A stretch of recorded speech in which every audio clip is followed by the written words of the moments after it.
안녕하세요, 주니팜입니다. 그저께 5월 5일 어린이날부터 오늘까지 2박 3일로 친한 친구 녀석하고 캠핑을 가기로 돼 있었습니다. 그런데 하필 그 3일 내내 비 예보가 있었고요. 지금도 비가 내리고 있죠. 게다가 바람도 심하게 분다고 하더라고요. 그래서 눈물을 머금고 예약을 취소했습니다. 그리고 그 친구하고 다시 약속을 잡아서 돌아오는 금토일 다시 예약을 했는데, 이 녀석이 갑자기 마지막 날 볼 일이 있다고 오전 11시 반까지 돌아와야 한다고 하는 겁니다. 결국 2박 함께 캠핑하고 마지막 날 아침엔 본인 차로 먼저 가겠다는 얘긴데, 뭐 이런 거지 같은 매너가 다.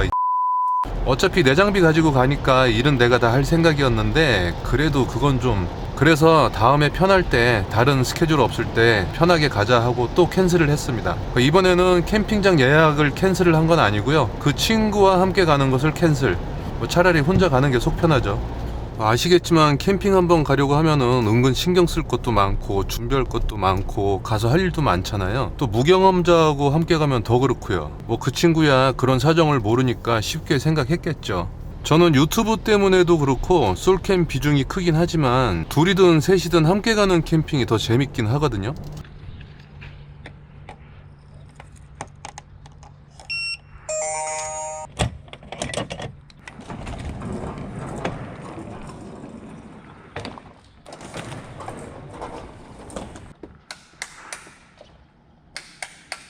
그런데 그 다른 사람들하고 캠핑 가서 나 혼자 계속 카메라에 신경 쓰고 왔다 갔다 하는 것도 예의가 아닌 것 같고, 또 걔 중에는 영상에 자기 모습이 나오지 않길 바라는 사람도 있고, 내가 정해놓은 주제대로 또 영상이 흘러가게 유도하기도 사실은 쉽지가 않거든요. 그래서 솔캠을 하는 유튜버들이 많은 게 그런 이유들 때문이기도 하지 않을까요?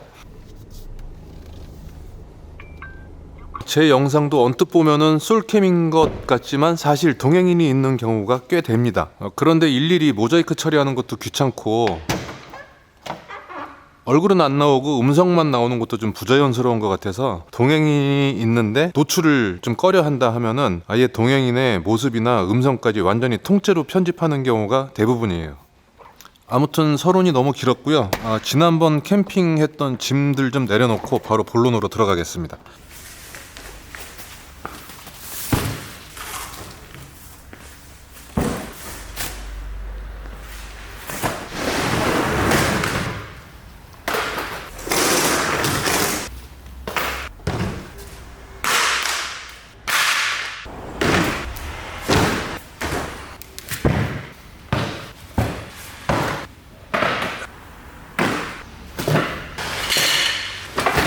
자, 이것들이 지난번에 갖고 갔던 물건들이고요. 차 안에도 아직 조금 있긴 있는데, 그리고 이쪽 선반에도 좀 꽤 쌓여 있죠. 제가 아마 가끔 캠핑하시는 일반 분들보다는 장비가 좀 많은 편일 거고, 완전 캠핑 매니아나 이 캠핑 유튜버 분들보다는 캠핑 장비가 아마 적은 편일 겁니다. 자, 요번에는 그 지난번 가져갔던 장비들을 그대로 가져가는 것들도 있고요. 또 몇 가지 바뀌는 것들도 있는데, 뭐 계절이나 인원이나 장소나 음식 등에 따라서 캠핑 장비는 그때그때 조금씩 이제 바꿔가면서 가죠. 짐을 챙기고 캠핑장 갔더니 헐, 중요한 것들을 빠뜨린 경험들 있으신가요? 저는 이 방법으로 아직 그런 경험이 없는데요. 별건 아니지만 오늘 제가 장비 준비하는 방법을 좀 알려드리겠습니다. 저는 이렇게 제가 가지고 있는 캠핑 장비들을 세세한 것까지 이렇게 리스트업을 쫙 해놨어요. 이게 나중에 정리를 하면 좀 귀찮은 일일 텐데, 저는 첫 장비를 살 때부터 이렇게 해놨고요. 하나하나 추가로 구매할 때마다 즉시 업데이트를 합니다. 한눈에 내 장비가 다 보이기 때문에 캠핑을 계획하면 이걸 쭉 훑어내려가면 이번에 챙길 장비들의 체크를 합니다. 자, 이번에도 한번 해볼게요. 타프는 지난번에 사고 나서 좀 불안정하게 한번 쳤던 돔타프, 그 다음에 텐트는 혼자 쓸 거고, 그리고 돔타프가 검은색이니까 코베아 몬타나 블랙으로 가져가겠습니다. 폴대 파우치는 필요 없고요. 이번에 업라이트 폴대도 필요 없고, 그 다음에 팩가방은 당연히 챙겨가야 되겠죠. 그리고 요 팩가방 밑으로 그 팩가방에 어떤 것들이 들어있는지도 이렇게 이제 쭉 있어요. 그 다음에 뭐 야전삽, 도끼, 장갑, 소화기 이런 거는 어차피 차에 항상 갖고 다니는 거니까 야전 침대는 필요 없고 매트리스는 좀 편하게 자기 위해서 더블로 좀 큰 걸로 가져가겠습니다. 침낭은 아직까지는 밤에는 좀 추울 수도 있으니까 겨울용으로 챙기고 그리고 2박 3일 계획이기 때문에 테이블은 요 몬테라 IGT 테이블로 가져가겠습니다. 카고 컨테너 엔더 테이블도 하나 가져가고요. 뭐 메쉬 테이블도 가져가고, 그다음에 의자는 좀 그냥 그냥 접으시고, 카운터는 요즘에 제가 매번 가져가는 접이시가 되는 푸시켓 폴더블 플레이트 가스레인지 가져가고, 캠핑 가져갈게요. 연료 챙겨가고, 중립 가져가고, 혼자니까 하나 사고 가져가고, 뚝뚝 챙겨 가지고, 주전자 가지고, 모터를 가져가고, 저걸 때리면 정신이 안 듭니다. 아이스 가면 되죠. 그래서 가져가고, 빌슨 가지고. 거기 그 상호농장 야영장이 제가 전에 갔을 때는 그 사이트마다 전기가 있지 않고 다른 사이트에서 전기를 끌어와야 되는 경우가 있더라고요. 그래서 혹시 모르니까 파워뱅크를 가지고 가겠습니다. 자, 이렇게 쭉 가져갈 거 이제 체크를 했잖아요. 자, 그런 다음에는 체크가 안 된 것들을 싹 지워버립니다. 체크가 안 된 것들을 싹 지울게요. 자, 이제 잘 카메라에 나오는지 모르겠는데 이렇게 이제 체크 안 된 애들을 싹 지워버리면은 내가 체크한 애들만 다 남잖아요. 이제 여기서 체크를 이제 다 풀어줍니다. 이렇게 체크를 다 풀어줬죠? 어휴, 꽤 많네요. 가져갈게. 그 세세한 것들까지 다 여기 적혀 있기 때문에 이렇게 가지수로 보면 굉장히 많아 보입니다. 이제 이걸 보면서 하나씩 챙기면서 이제 다시 체크를 해나가면 되죠. 그러면은 뭐 잊어버릴 일이 없죠. 잊어버리고 뭐 빠뜨리고 할 일이 없죠.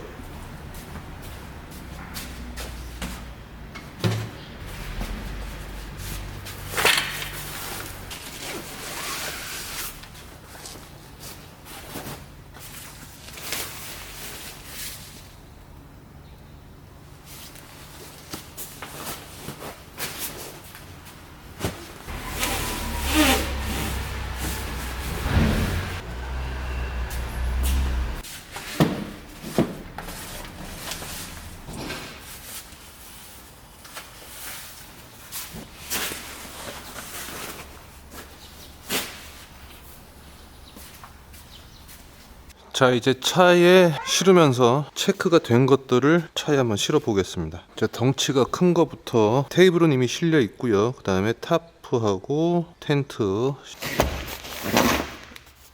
집어넣고 침낭 베개 챙겼고, 엔드 테이블, 메시 테이블, 체어, 메시 테이블, 엔드 테이블.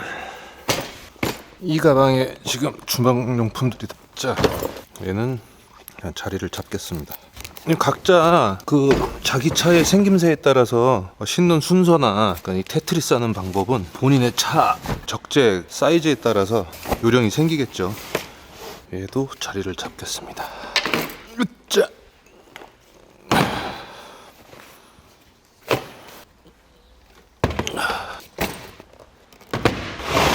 자, 지금 차에 들어간 거하고 요 지금 밖에 있는 거하고 다 하면은 오늘의 준비물은 다 끝난 것 같습니다. 그러면은 이제 차곡차곡 실으면 되겠죠.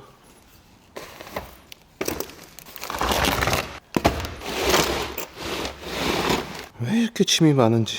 자, 아이스박스하고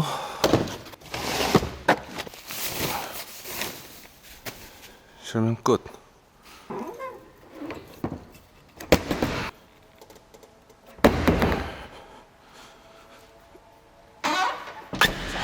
이렇게 준비는 다 됐습니다.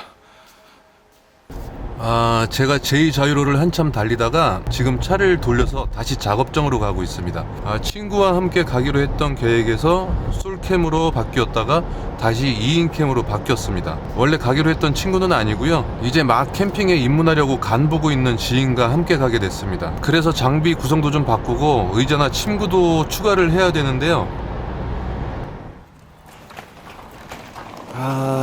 갑자기 인원이 늘어나는 바람에 장비를 좀 다시 챙겨야 될 것 같아요. 두 명이니까 텐트를 좀 큰 걸 갖고 가면서 야전 침대를 갖고 가서 서로 각자 자면은 편하긴 편한데, 그러면 제 일이 너무 많아지니까 어디 보자. 침낭하고 의자만 하나씩 더 챙기겠습니다. 침낭하고 의자 하나씩 더 챙기고, 그 다음에 반합 대신 코펠을 가져갈게요. 그냥 일단 그렇게 챙겨 가겠습니다. 아유, 비가 온다.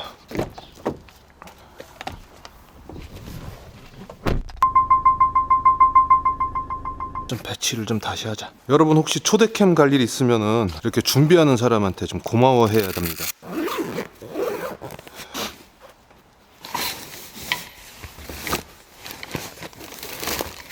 됐어. 자, 요렇게 해서 짐은 한 텐트에서 그냥 자는 걸로 하고, 음식이나 이런 거는 당일날 같이 장을 보는 걸로 하겠습니다. 자, 오늘 제가 한 캠핑 짐 싸는 방법이 따지고 보면은 정말 별거 아닌 거고, 또 다른 분들도 이미 다 그렇게 하고 계실 수도 있는데, 또 어떤 분들한테는 조그만 팁이나 참고가 되셨으면 좋겠습니다. 어쨌든 누군가 캠핑 같이 갈래라고 했을 때 이미 캠핑 경험이 있고 캠핑을 하고 있는 사람 같으면은 상관이 없는데, 그렇지 않은 분들은 이게 캠핑 짐 준비하는 게 그렇게 간단하지 않고 그냥 가방 하나 들고 휙 나오면 되는 그런 게 아니라는 거를 좀 알아두셨으면 좋겠어요. 그런데다가 또 캠핑장에 가면은 이거보다 할 일이 훨씬 더 많죠. 사실 힘들고 귀찮아도 그게 좋아서 하는 거고, 또 자기가 좋아하는 걸 누군가와 나누고 싶어 하는 마음. 캠핑은 사실은 만나서 술 한잔 먹고 뭐 만나서 밥 한 끼 먹고 이런 약속보다 굉장히 번거로운 일입니다. 어떤 분이든지 누군가와 캠핑을 같이 갈 때는 그런 번거로움을 상대방이 알아주길 바라고, 또 자기의 수고를 상대방이 알아주길 바라고, 뭐 이런 마음은 아무도 없을 거예요. 그냥 본인이 즐거워서 하는 거고, 본인이 즐거워서 하는 거를 또 나와 친한 사람과 함께 하고 싶어 하는 그런 마음인 거죠. 근데 뭐 세상사 뭐 다 마찬가지지만, 아무런 조건 없이 그런 걸 나누고 싶어 하는데 상대방이 너무 황당한 자세를 취하면은 너무 보람이 없는 거죠.